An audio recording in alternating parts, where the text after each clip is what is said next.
well done out there tonight. You qualified for the knockout stages of the Champions League yet again. How good does it feel as a group to get the job done with 2 games to spare?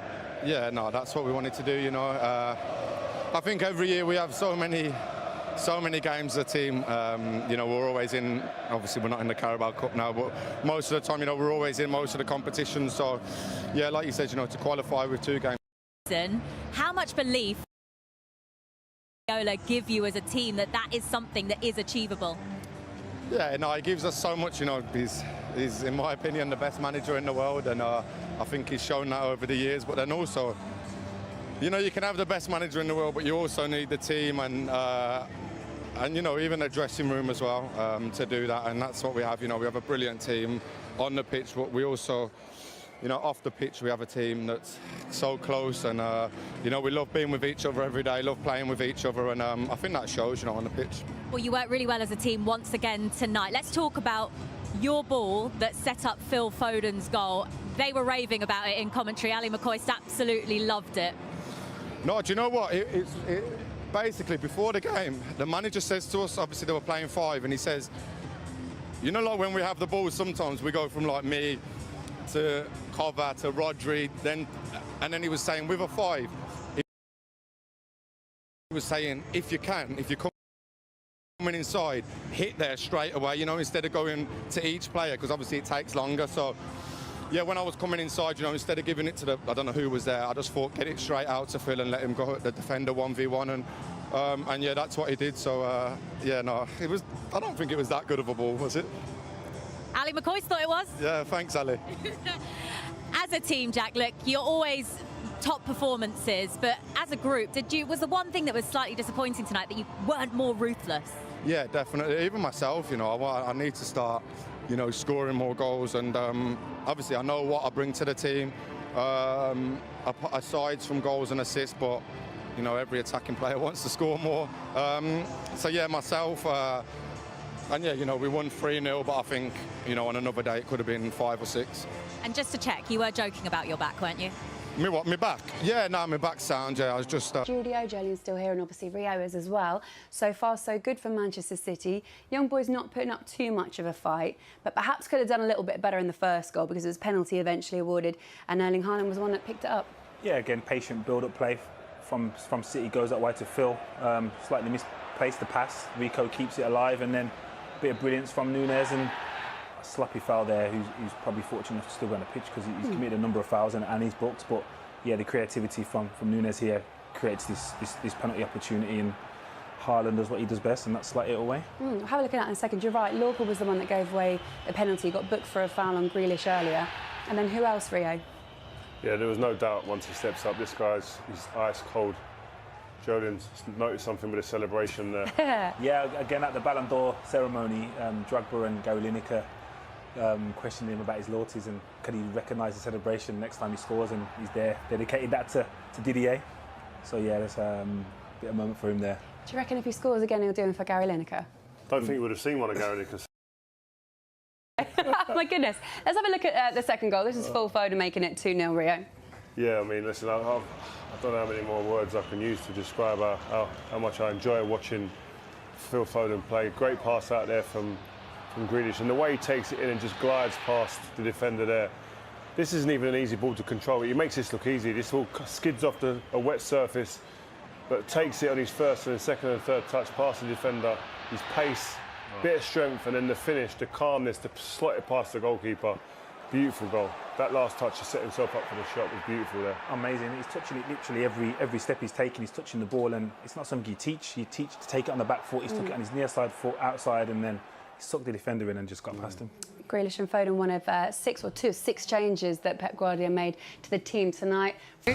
And that'll be their next game. So in the meantime, listen, 3 goals, a good performance, a dominant performance in the end, which you guys predicted in the first place. Shall we see where it started to unravel first of all for young boys tonight? Because really, I mean, I don't know how long they would have kept them out for, but it doesn't really help when you give away a penalty, Rio, does it? No, and that would be one of the things that the manager would be scratching your head, and it would frustrate you. Try and stay calm in these situations, but when you're getting probed and teased the way they would have been getting at this moments in time, a loose ball from Foden, but the bit of skill there from Nunes was tremendous to draw the foul. Really, really good bit of imaginative skill there, and he does well. And then obviously this man steps up. Mr. Ice cool in these situations, never in any doubt when he... Yeah, again, calm and composed, as we know Erling Haaland is in front of goal. It didn't take long, really. Second half, Erling Haaland gets back on the score sheet. I don't know if he was a little bit annoyed to be taken off. Obviously, he wanted a hat-trick. This one was a bit different for him, though. Only his third goal from outside the box for City. Yeah, I'm sure he was. I'm sure he felt there was other goals that were coming his way or other opportunities. But yeah, this isn't something we associate with Erling, shooting outside the box and scoring. But he obviously shows his capabilities, and it's probably one of the times where, as a defender, you're thinking, go on, have a shot, because this is where you're most dangerous. But Rico Lewis picks up the ball in great areas, found the space, and Erling Haaland then drove across the box and right foot in the top corner when you're thinking there's a pass on to Jack Grealish. But he starts adding stuff like this to his game. It's like almost impossible to mark, because I think up until this point when you see that, you think, you know what, if he turns and faces me on the edge of the box, I'd probably back off a little bit as a centre-half and say, go on then, because you haven't shown me you can do this. If he starts adding that to his game, like he seems to be adding little bits to his game, then he becomes a real, even more of a hard problem every time you face him.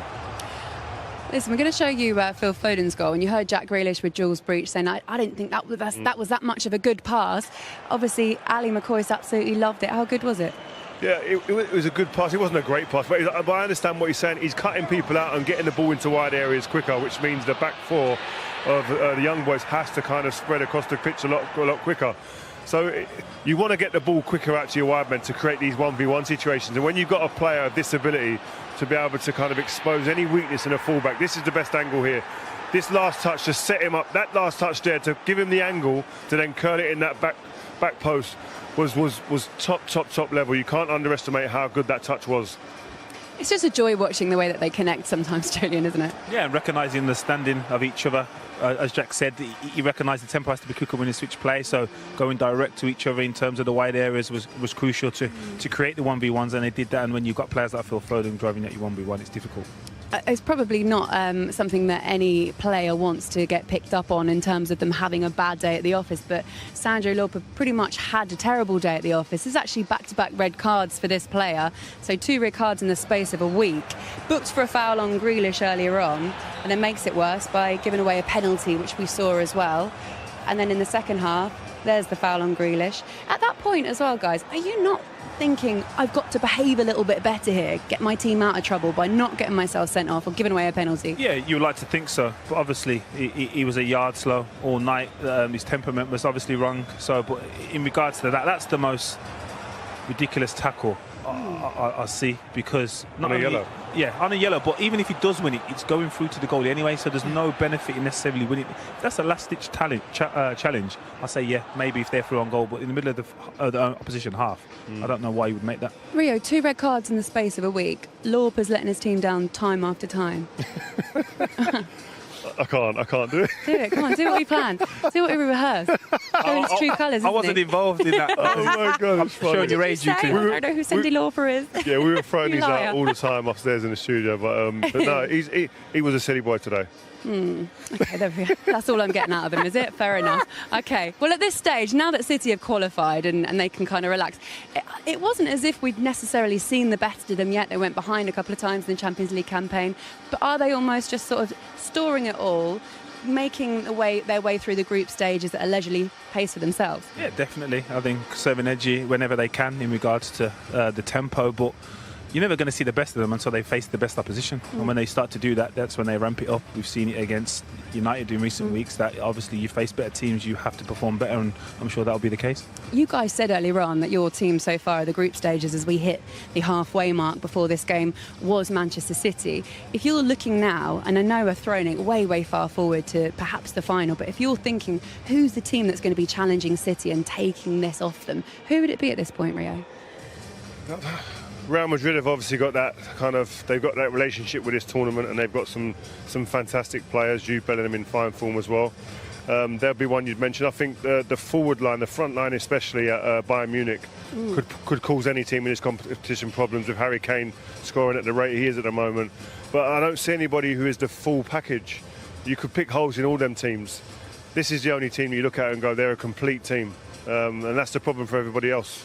Are they missing anything, City? You call them a complete team. Haaland's not started at the rate he did last season, but it's still a massive rate. Yeah, what is it? 15 and 16. It's crazy, isn't it? 15 and 16 games. So yeah, he's not exactly going slow. But in regards to City, they've still got Kevin De Bruyne to come back. He's an exceptional talent. So again, if he hits his top form, as we know he does when he plays, I'm sure every team will want to avoid Man City in the knockout stages. It doesn't seem fair at this point that we've got a player like Kevin De Bruyne to add back into the Man City team, but it's becoming the way that they are. They're just this juggernaut. Yeah, they're playing like sixth formers against like Young third boys. years, you know what I mean? Young boys, yeah. But it's but they're Is it just me full of jokes tonight? Come on, laugh more enthusiastically. I'm cold. But no, it is. It's just at the moment it just seems like no one can get near them. And I think I heard people mention, oh, they've had a slow start to the season, but they're just picking teams off and just doing it at a level where they're not exerting too much. And today the rotations of players, the amount of players, I think 6 players started the game, changed from the game of the weekend. So it's no other team's able to do this at the moment. So if they keep everybody fit, that's a big thing as well. Keeping everybody fit, and when the knockout stages start, what kind of form but state of your squad? I'm Derek Ray. I'm joined for commentary by former Arsenal fullback Lee Dixon. And without doubt, a match with the potential to bring genuine excitement. It's Luton Town taking on Chelsea. Hi, Derek, thank you. Well, both managers will be reminding their players how important... Well, it could be on for him here. Is it going to be? Keeper getting the touch. And it's gone behind for the corner. Over it comes. Well, did his job defensively.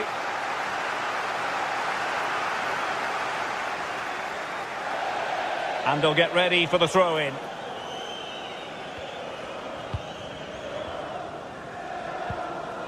Pearson.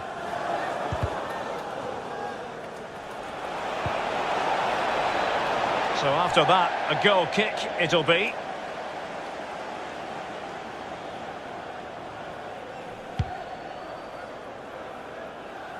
Well, pick your adjective where Hakim Ziyech is concerned. Explosive, I think, might be an approach. Can they take the lead here? And mistimed the run, sadly. That's offside.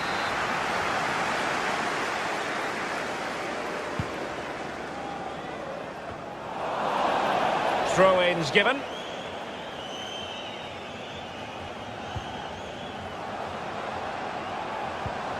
This looks promising. Well, it's the care and attention, all that work. And a blunder by the keeper. Werner. Promising attack, but his timing was off.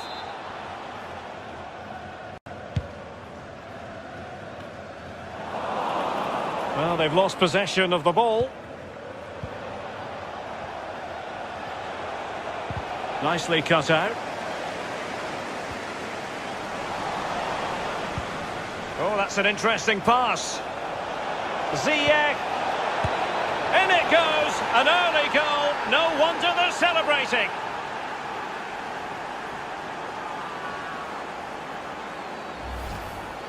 Well, as we look at this again, the keeper's every right to ask where his back line was, but 2v1 in the end. He's thinking now, is he going to pass or go round me? He's got no chance.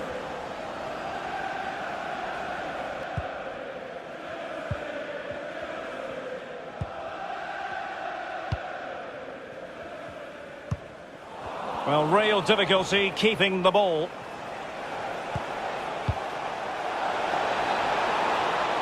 Ball's gone.